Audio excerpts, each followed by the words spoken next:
नमस्कार, आप देख रहे हैं राष्ट्रीय हिंदी न्यूज और मैं हूं आपके साथ वर्षा शर्मा। बहुत बहुत स्वागत है आपका खबरें लगातार में। शुरू करेंगे जिला महोबा से। महोबा जिले में आज अतिक्रमण हटाओ अभियान के तहत सड़क किनारे अवैध रूप से कब्जा किए दुकानों पर जिला प्रशासन का बुलडोजर गरजा और सड़क का अतिक्रमण साफ किया गया। इससे पहले जिला अधिकारी ने इन दुकानदारों को अतिक्रमण हटाने की हिदायत भी दी थी। जिला प्रशासन के अतिक्रमण हटाओ अभियान का हंटर चलने से अतिक्रमणकारियों में हड़कंप मच गया है। महोबा मुख्यालय के प्राइवेट बस स्टैंड से रोडवेज बस स्टैंड जाने वाली सड़क पर दुकानदारों ने दोनों और अवैध तरीके से कब्जा कर रखा था, जिससे आए दिन जाम की स्थिति बनी रहती थी। बीते दिनों जिला प्रशासन द्वारा इन्हें अतिक्रमण हटाने की हिदायत भी दी गई, लेकिन दुकानदारों की सेहत पर कोई असर नहीं हुआ, जबकि इनकी दुकानें भी एलाइट हैं। यहाँ लोग ताला लगाकर सड़क की पटरी के किनारे अतिक्रमण कर बैठे हैं। उप जिला अधिकारी और पुलिस की मौजूदगी में आज बुलडोजर चलाकर अतिक्रमण को हटाया गया। जिला प्रशासन की इस कार्यवाही से अतिक्रमणकारियों में हड़कंप मच गया। तो चलिए अब हम जानते हैं उप जिला अधिकारी महोबा जितेंद्र कुमार ने इस कार्रवाई पर क्या प्रतिक्रिया दी। सब लोगों को पहले 4 दिन पहले डीएम साहब कप्तान साहब ने कहा था कि जहां आपको पुराने बस स्टैंड पे खोखे लगे उसमें चले जाइए, इस सड़क को जाम न करिए। महीनों पहले इनको बस स्टैंड जब हटाया गया पुराना, तो इनके सबको दुकानें वहाँ आवंटित कर दी गई। ये लोग वहाँ दुकान रख के ताला बंद करके गुमटी छोड़ के और यहाँ सड़क के दोनों तरफ अतिक्रमण फैलाए रखे थे। वही आज साफ कराया जा रहा है। 4 दिन पहले इनको रात में बताया गया था कि हटा लो अपने से। सर, बुलडोजर कहाँ कहाँ चलाया गया? बुलडोजर जो अपने से ना हटा पा रहे हैं, जिन्होंने अपनी समय सीमा पे खोलने पे ना हटाई, उनके पे जबरदस्ती से वो हटा लेता है। बुलडोजर से खिंचवा लेता हूँ। अतिक्रमण हटाने पर उप जिला अधिकारी ने बताया कि जिला अधिकारी और पुलिस अधीक्षक द्वारा बीते दिनों इन दुकानदारों से अतिक्रमण हटाने को कहा गया था और इनकी दुकानें भी एलाइट कर दी गई थी। फिर भी ये लोग सड़क के दोनों ओर दुकानें लगाकर अतिक्रमण किए हुए थे, जिन्हें आज हटाया गया। बुलडोजर उन्हीं लोगों पर चलाया गया जिन्होंने अतिक्रमण हटाया नहीं था। साउथ सिनेमा की मशहूर एक्ट्रेस साई पल्लवी अपने बेबाक और बिंदास एटीट्यूड के लिए जानी जाती है। एक्ट्रेस इन दिनों अपनी अपकमिंग फिल्म विराटा परवाम को लेकर चर्चा में है। साई अपने फिल्म का जमकर प्रमोशन कर रही है। हाल ही में फिल्म में प्रमोशनल इवेंट के दौरान एक इंटरव्यू में साई पल्लवी ने कश्मीरी पंडितों को लेकर कुछ ऐसा कह दिया जिसे लेकर सोशल मीडिया पर विवाद छिड़ गया है। साई पल्लवी ने अपने लेटेस्ट इंटरव्यू में Bollywood film the Kashmir files में कश्मीरी पंडितों पर दिखाए गए अत्याचार और उनकी हत्या के सीन की तुलना मॉब लिंचिंग से कर डाली। साई पल्लवी के इस विवादित बयान पर सोशल मीडिया पर बहस छिड़ गई है। कुछ लोग साई पल्लवी के बयान पर उनको सपोर्ट कर रहे हैं, तो कुछ लोग उन पर भड़क रहे हैं। एक YouTube चैनल को दिए इस इंटरव्यू में साई पल्लवी ने कहा कि मैं एक न्यूट्रल एनवायरनमेंट में बड़ी हुई हूँ। मैंने लेफ्ट विंग और राइट विंग के बारे में बहुत कुछ सुना है, लेकिन मैं ये नहीं कह सकती कि कौन सही और कौन गलत है। साई ने आगे कहा कि द कश्मीर फाइल्स फिल्म में दिखाया गया कि कश्मीरी पंडितों की किस तरह हत्या की गई। वहीं कुछ समय पहले गाय ले जाने वाले मुस्लिम शख्स को बड़ी बेदर्दी से पीटकर उसे जय श्री राम के नारे लगाने के लिए मजबूर किया गया। ये भी धर्म के नाम पर हिंसा है। अब इन दोनों घटनाओं में अंतर क्या है? अब हम आपको दिखाते हैं इस पूरे हादसे की, इस पूरी बयानबाजी की वो वीडियो, जिसमें वो YouTube चैनल से इंटरव्यू देते वक्त ये पूरा बयान दे रही हैं और मॉब लिंचिंग को और कश्मीरी पंडितों पर हुए नरसंहार को तुलना कर रही हैं। కొన్ని రోజుల ముందు కూడా నేను ఈ కాశ్మీరీ ఫైల్స్ వచ్చింది కదా. సో కాశ్మీరీ ఫైల్స్ వచ్చినప్పుడు వాళ్ళు చూపించారు ఎట్లా చంపారు, ఆ టైంలో ఎట్లా అక్కడ ఉన్న కాశ్మీరీ పండిట్స్ని చంపారు, దాన్ని చూపించారు కదా. ఇప్పుడు నుంచి ఒక ఐ థింక్ కోవిడ్ టైంలో ఎవరో మీరు if you taking religious conflict లాగా తీసుకుంటే రీసెంట్గా ఎవరో ఒక బండిలో కౌని తీసుకెళ్తున్నారు, ఆ బండి డ్రైవ్ చేసే వాళ్ళు ముస్లింగా ఉన్నారు. సో కొన్ని జనాలు కొట్టి జై శ్రీరామ్ అని చెప్పారా. సో అప్పుడు జరిగిందికి ఇప్పుడు జరిగిందికి మనకి డిఫరెన్స్ ఎక్కడ ఉంది? जैसा कि आपने सुना कि उन्होंने साफ कहा कि मैं एक ऐसे एनवायरनमेंट में बड़ी हुई हूं जो न्यूट्रल रहा। मैंने लेफ्ट विंग और राइट विंग के बारे में बहुत कुछ सुना है, लेकिन मैं ये कह नहीं सकती कि कौन सही है और कौन गलत है। भलाई उन्होंने ये बयान किसी भी तुलना को देखते हुए ना किया हो, लेकिन उनके इस बयान से जो उनके फैंस हैं और जो जनसंख्या है, जो जनता है, वो काफी भड़क गई है। जहां कुछ लोग उन्हें सपोर्ट कर रहे हैं तो वहीं कुछ लोग उनके खिलाफ खड़े हो गए हैं। आतंकवादी संगठन अलकायदा प्रमुख ऐमान अल जवाहिरी ने विश्व भर के मुसलमान समुदाय से एक अपील की है कि वो प्रमुख जिहादी नेताओं को अपने रोल मॉडल के रूप में अपना ले। भाजपा के पूर्व प्रवक्ता नुपुर शर्मा द्वारा पैगंबर मोहम्मद पर आपत्तिजनक टिप्पणी को लेकर मचे विवाद पर भी अलकायदा की तरफ से बयान आया था। जवाहिरी ने पवित्र पैगंबर के ईर्ष्या निंदा के लिए भारत और बांग्लादेश के खिलाफ जिहाद का आह्वान किया था और भारत के प्रमुख शहरों में आत्मघाती हमले शुरू करने की धमकी दी थी। हिंदुस्तान टाइम्स की एक रिपोर्ट के मुताबिक खुफिया इनपुट से संकेत मिलता है कि जवाहिरी फिलहाल डूरन लाइन यानी कि पाकिस्तान और अफगानिस्तान के बीच की जो लाइन है उसे हम डूरन लाइन कहते हैं, जो बीच की सीमा रेखा है। तो हवाले के मुताबिक ये सामने आया है कि वो पाकिस्तान में उस सीमा के पास अफगानिस्तान में रह रहे हैं। हालांकि अफगानिस्तान की तालिबान सरकार इससे इनकार करती रही है और कहती है कि आतंकी सरगना ईरान में है। अलकायदा कट्टर सल्फिस्ट को मानने वाला आतंकी संगठन है जो शिया या इस्लाम की सूफी शाखाओं से नफरत करता है।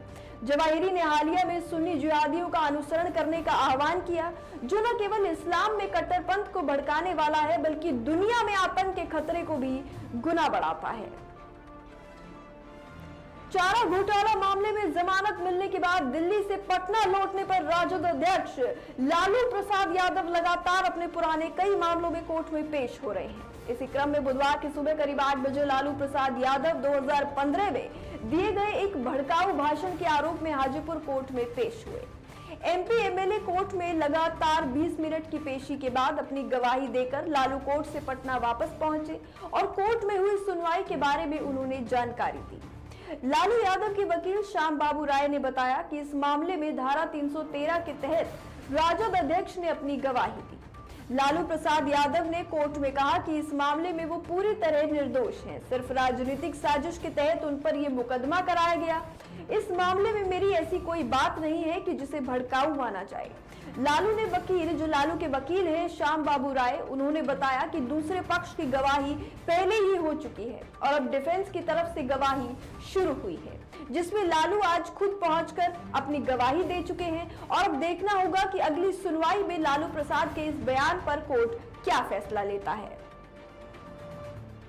भाजपा के पूर्व प्रवक्ता नुपुर शर्मा द्वारा दिए गए विवादित बयान पर हुई हिंसा में यूपी सरकार की कार्रवाई को लेकर सुप्रीम कोर्ट में आज सुनवाई शुरू हुई थी। सुप्रीम कोर्ट के जस्टिस बोपन्ना और विक्रम नाथ की बेंच मामले की सुनवाई कर रही थी। वरिष्ठ वकील सीयू सिंह ने बहस की शुरुआत की। सीयू सिंह ने जमीयत की तरफ से बहस की। सिंह ने कहा कि उत्तर प्रदेश में ध्वस्तीकरण की कार्रवाई चल रही है। बयान दिया जा रहा है कि ये गुंडे हैं, ऐसे में ध्वस्तीकरण हो रहा है। इसके अलावा उन्होंने कहा कि यूपी में बदले की भावना से कार्रवाई की जा रही है और उसे जायज ठहराने की कोशिश की जा रही है। सीएम से लेकर पुलिस के आला अधिकारियों ने इसे लेकर बयान दिए हैं। वकील ने कहा कि यूपी में लोगों को पत्थरबाज, गुंडा करार देकर घर गिराए जा रहे हैं। वहीं मामले की सुनवाई करते हुए सुप्रीम कोर्ट ने कहा कि सरकार को अपनी आपत्तियां दर्ज कराने के लिए समय मिलेगा। हमें इस दौरान उनकी सुरक्षा सुनिश्चित करनी चाहिए। वो भी समाज का हिस्सा है। जब किसी को कोई शिकायत होती है तो उन्हें इसका समाधान करने का अधिकार है। इस तरह के विध्वंस केवल अधिनियम के अनुसार हो सकते हैं। हम अगले सप्ताह मामले की सुनवाई फिर करेंगे। इन दिनों देश भर में हर तरफ केंद्र सरकार की अग्निपथ स्कीम की चर्चा है। एक ऐसी स्कीम जिसके तहत युवाओं को सेना में सेवा का मौका मिलेगा, साथ ही उन्हें अच्छी सैलरी भी मिलेगी। उम्मीद जताई जा रही है कि इससे आने वाले दिनों में सैन्य मोर्चे पर देश की ताकत भी बढ़ेगी। Vice chief of army staff lieutenant general BS Raju के मुताबिक सरकार की स्कीम के साल 2030 से 32 तक 12 लाख सैन्य कर्मी में से आधे अग्निवीर होंगे। बता दें कि स्कीम के तहत भर्ती होने वाले लोगों को अग्निवीर नाम दिया गया है। लेफ्टिनेंट जनरल बीएस राजू ने कहा कि इस स्कीम के तहत हर साल भर्ती की संख्या बढ़ाई जाएगी। इस साल इसमें 40,000 लोगों को शामिल किया जाएगा। 7वें और 8वें साल तक इसकी संख्या 1.2 लाख पहुंच जाएगी, जबकि 10वें और 11वें साल ये संख्या 1.6 लाख तक पहुंच जाएगी। कहा जा रहा है कि इस स्कीम के तहत इस साल वायुसेना और नेवी में 3,000 अग्निवीरों की भर्ती की जाएगी। हालांकि यहां भी भर्ती की संख्या साल दर साल बढ़ाई जाएगी। अग्निवीरों के हर बेंच में सिर्फ हर बैच की अगर हम बात करें तो सिर्फ 25% अच्छे सैनिकों को अगले 15 साल के लिए रेगुलर कैडर में शामिल किया जाएगा, जबकि बाकी बचे 75% को 4 साल बाद हटा दिया जाएगा। केंद्रीय जांच एजेंसी प्रवर्तन निदेशालय यानी ईडी पिछले 3 दिनों से लगातार कांग्रेस पार्टी के वरिष्ठ नेता राहुल गांधी से पूछताछ कर रही है।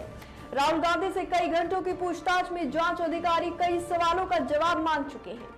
ईडी का सबसे बड़ा सवाल नेशनल हेराल्ड और मनी लॉन्ड्रिंग के मामले में संबंधित था। ये मामला साल 2010 में बनी गांधी परिवार के स्वामित्व वाली एक कंपनी यंग इंडिया लिमिटेड से जुड़ा है, जो महज 5 लाख रुपए की पूंजी से शुरू हुई थी। लेकिन जांच एजेंसी के मुताबिक आज उसके पास करीब 800 करोड़ रुपए की संपत्ति है। ये बड़ी संपत्ति कैसे तैयार हुई? ईडी के अधिकारियों ने राहुल गांधी से पूछताछ के दौरान इस मामले में पूछा कि यंग इंडिया लिमिटेड कंपनी की संपत्ति में इजाफा एक सौदे की वजह से हुआ है। वो सौदा नेशनल हेराल्ड का प्रकाशन करने वाली कंपनी एसोसिएटेड जनरल लिमिटेड के अधिग्रहण से हुआ था। उस वक्त राहुल गांधी की क्या भूमिका थी? इसी सवाल के जवाब के दौरान राहुल गांधी ने बताया कि यंग इंडियन लिमिटेड का सारा काम मोतीलाल वोरा देखते थे। राहुल गांधी को कुछ भी जानकारी उस मामले में नहीं है और ना ही राहुल गांधी किसी मीटिंग में जाते थे। यंग इंडियन लिमिटेड से लेकर नेशनल हेराल्ड तक का कंट्रोल मोतीलाल वोरा के पास था। कंपनी से जुड़ा हर लेन देन उनके मार्गदर्शन और देखरेख में होता था। हालांकि उनका अब निधन हो चुका है, तो अब ईडी इस मामले में आगे क्या कार्रवाई करती है या क्या सवाल खड़े करती है, ये तो हमें समय आने के बाद ही पता चलेगा। लेकिन ईडी की टीम इसी मामले में मोतीलाल वोरा, मल्लिकार्जुन खड़गे, पवन बंसल इत्यादि से पहले ही पूछताछ कर चुकी है। अब हम आपको दिखाते हैं राहुल गांधी की वो वीडियो जो उन्होंने ईडी कार्यालय से बाहर निकलते हुए दी, जिसमें वो पीएम नरेंद्र मोदी पर राफेल डील को लेकर सवाल खड़े कर रहे हैं और अमित शाह के बेटे जय शाह पर भी सवाल खड़े कर रहे हैं। चलिए देखिए पहले ये खास वीडियो।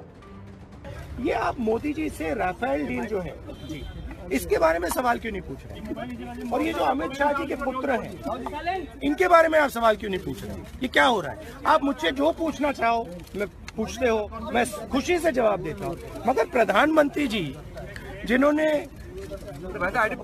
राफेल डील में पूरी डील को बदल दिया, एक बिजनेसमैन की मदद करने के लिए डील बदल दी, उसके बारे में आप उनसे सवाल क्यों नहीं पूछ रहे हो? मैं आपसे सवाल करना चाहता हूँ। हमने अक्सर सुना है राहुल गांधी को कि वो राफेल डील को लेकर प्रधानमंत्री नरेंद्र मोदी पर और केंद्र सरकार पर हमला साधते रहते हैं।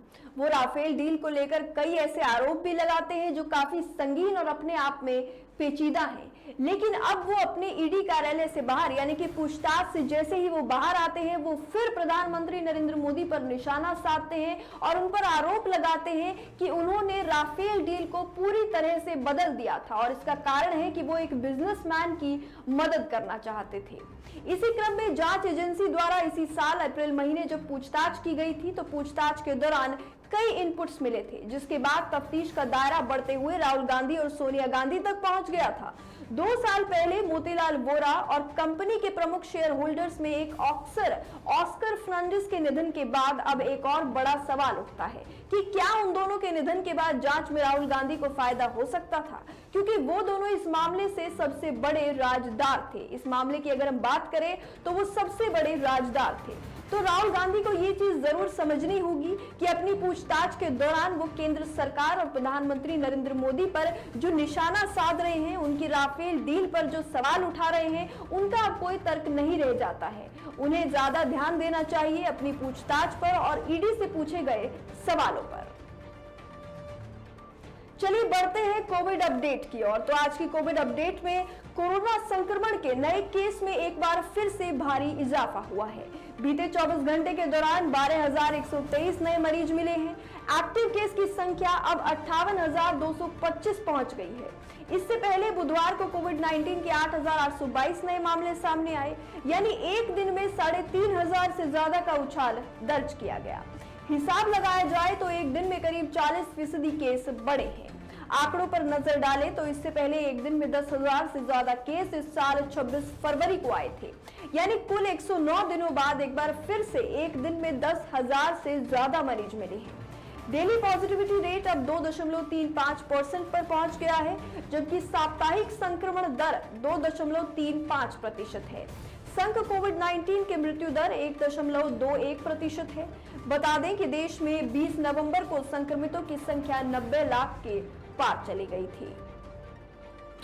चलिए अब बात करते हैं वेदर फॉरकास्ट पर, यानी कि जो लू का प्रकोप है, जो लू के थपेड़े लोगों को लग रहे हैं, उससे अब कैसे लोगों को राहत मिलेगी। पिछले कई दिनों से भीषण गर्मी और लू के थपेड़े से परेशान प्रदेशवासियों को गुरुवार से थोड़ी राहत मिलने जा रही है। मौसम विभाग के मुताबिक आज से प्रदेश में मानसून की एंट्री होने जा रही है, जिसकी वजह से प्रदेश के बड़े हिस्से में बारिश की संभावना जताई जा रही है। बुधवार रात से ही कई जिलों में मौसम ने करवट ले ली है। अगर बात करें हम उत्तर प्रदेश के राज्यों की, तो गोंडा और अयोध्या से सटे जिलों में मौसम सुहावना हो गया है। रात से ही हो रही रुक रुक कर बारिश से तापमान में गिरावट देखने को मिली है। मौसम विभाग के अभी तक के अनुमान के मुताबिक अब से लेकर 16 जून की सुबह यानी कि 8 बजे से आने वाले हफ्ते में जिन जिलों में बारिश की संभावना है वो जिले हैं बांदा, चित्रकूट, कौशाम्बी, प्रयागराज, फतेहपुर, प्रतापगढ़, सोनभद्र, मिर्जापुर, चंदौली, वाराणसी, भदोही, जौनपुर, कन्नौज, कानपुर देहात और सहारनपुर, शामली, मुजफ्फरनगर, आगरा, फिरोजाबाद और इसी के साथ मैनपुरी, इटावा, औरैया, बिजनौर, मुरादाबाद, रामपुर, जालौन, हमीरपुर, महोबा, झांसी और ललितपुर। सपा सुप्रीमो मायावती ने सेना में भर्ती के लिए लाई गई अग्निपथ योजना का विरोध किया। उन्होंने कहा कि केंद्र सरकार की इस योजना के खिलाफ छात्रों में रोष है और वो खुलकर सरकार का विरोध कर रहे हैं। इसी के साथ मायावती ने एक ट्वीट किया और ट्वीट कर कहा कि सेना में नई भर्ती की योजना को लेकर युवाओं के मन में उपजी आशंका और निराशा को देखते हुए सरकार इस पर फिर से विचार करे। मायावती ने ट्वीट कर लिखा, सेना में काफी लंबे समय तक भर्ती लंबित रखने के बाद अब केंद्र ने सेना में 4 वर्ष अल्पावधि वाली अग्निवीर नई भर्ती योजना घोषित कर दी है। उसको लुभावना और लाभकारी बताने के बावजूद देश का युवा वर्ग असंतुष्ट और आक्रोशित है। वो सेना भर्ती व्यवस्था को बदलने का खुलकर विरोध कर रहे हैं। इनका मानना है कि सेना और सरकारी नौकरी में पेंशन लाभ आदि को समाप्त करने के लिए सरकार सेना में जवानों की भर्ती की संख्या को कमी के साथ साथ मात्र 4 साल के लिए सीमित कर रही है, जो घोर अनुचित और गरीब और ग्रामीण युवाओं और उनके परिवार के भविष्य के साथ खुला खिलवाड़ है। मायावती ने आगे लिखा कि देश में लोग पहले ही बढ़ती गरीबी, महंगाई, बेरोजगारी और सरकार की गलत नीतियों और अहंकारी कार्यशैली आदि से दुखी और त्रस्त हैं। ऐसे में सेना में नई भर्ती को लेकर युवा वर्ग में फैली बेचैनी अब निराशा उत्पन्न कर रही है। सरकार तुरंत अपने फैसले पर पुनर्विचार करे और बीएसपी की यही मांग है। चलिए अब हम बात करेंगे टोक्यो ओलंपिक में स्वर्ण पदक जीतने के बाद पहली स्पर्धा में अपना राष्ट्रीय रिकॉर्ड तोड़ने वाले भारत के स्टार भाला फेंक खिलाड़ी नीरज चोपड़ा की। तो नीरज चोपड़ा का कहना यह है कि वो अपने प्रदर्शन से बेहद खुश हैं और अपनी तकनीक पर काम करना चाहते हैं।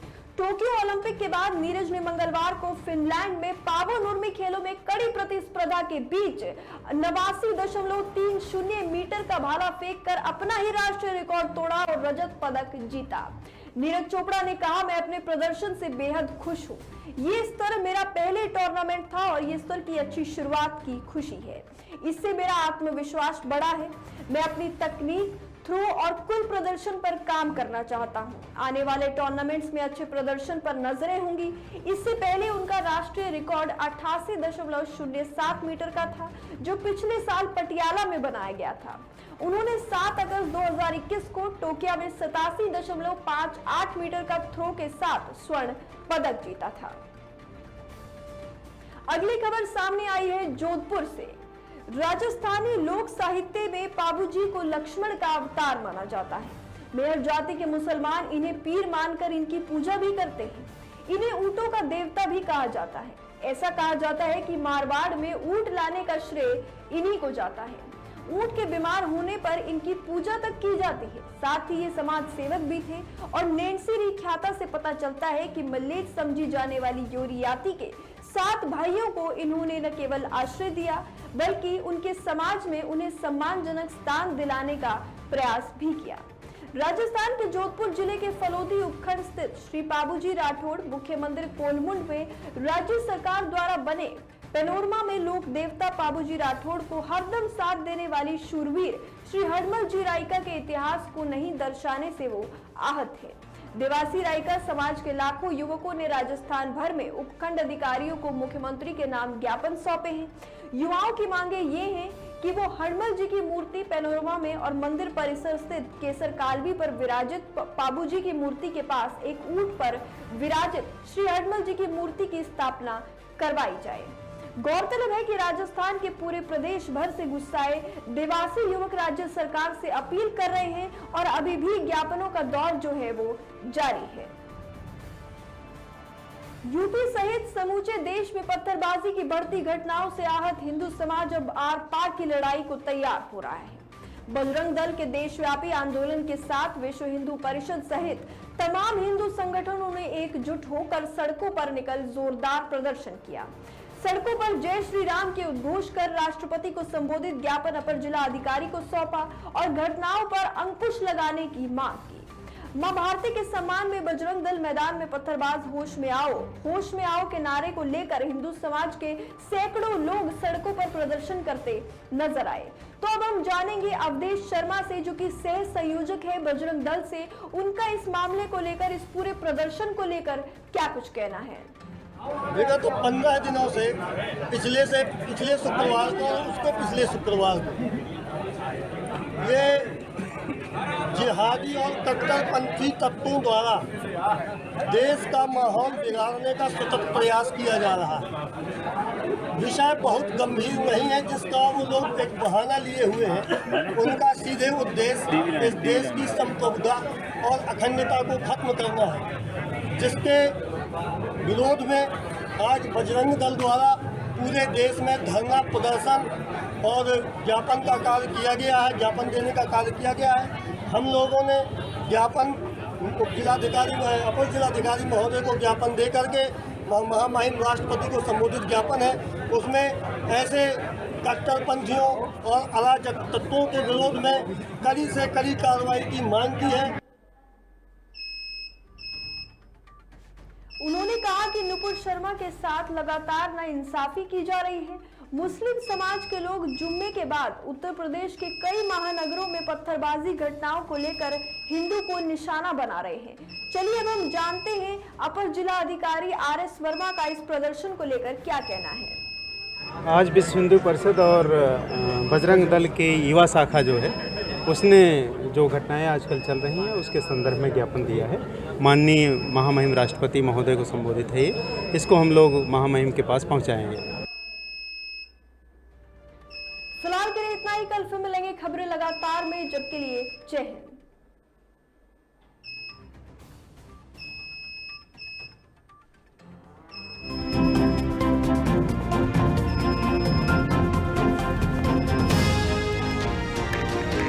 आप देख रहे हैं राष्ट्रीय हिंदी न्यूज।